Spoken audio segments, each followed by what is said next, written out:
-15 градус. Ош, Жалал-Абад, Баткен облустарынын өрөндөрүндө түркүсүнүн. Конкретно берилип атат, ысык көл ойдоңунда моундай болушу күтүлөт депчи. Значит, биз жетекчилик курамды патрулга көтөрүшүбүз керек. Бүгүн Өзгөчө кырдаалдар министрлиги Ысык көл облусунда командалык штабтык машыгуусун баштады. Бул иш-чара табигый жана техногендик мүнөздөгү өзгөчө кырдаалдар коркунучу жаралганда жана катталганда жаранды коргоонунун мамлекеттик тутумунун аймактык, тармактык тутумчаларынын башкаруу органдарынын күч жана каражаттарынын аракеттери деген аталышта өтүүдө. Бул команда штабтык машыгуунун эң биринчи бирден бир максаты ошол эле өзгөчө кырдаалдарды алдын алуу боюнча, өзгөчө кырдаалдар эгер болуп калган учурда кесепеттерин жоюу боюнча ар тараптуу элге жардам көрсөтүү иштерин кандай алып барыш керек.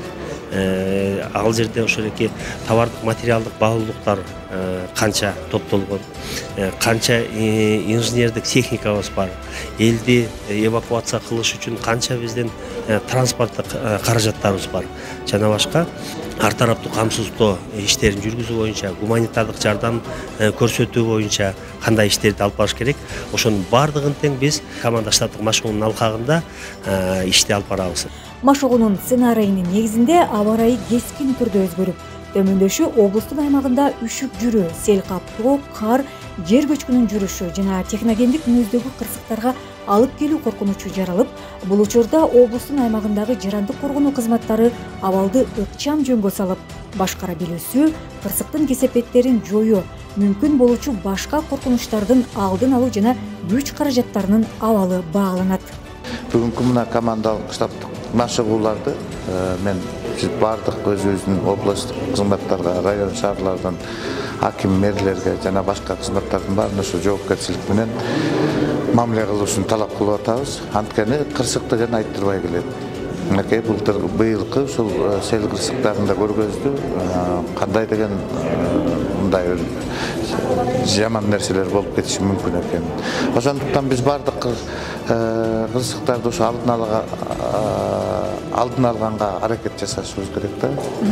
Ошо өзгөчө кырдаалдар болгон айылда бир дагы ошол арыктар убагында чабылган эмес, арыктар өз нугуна коюлган эмес.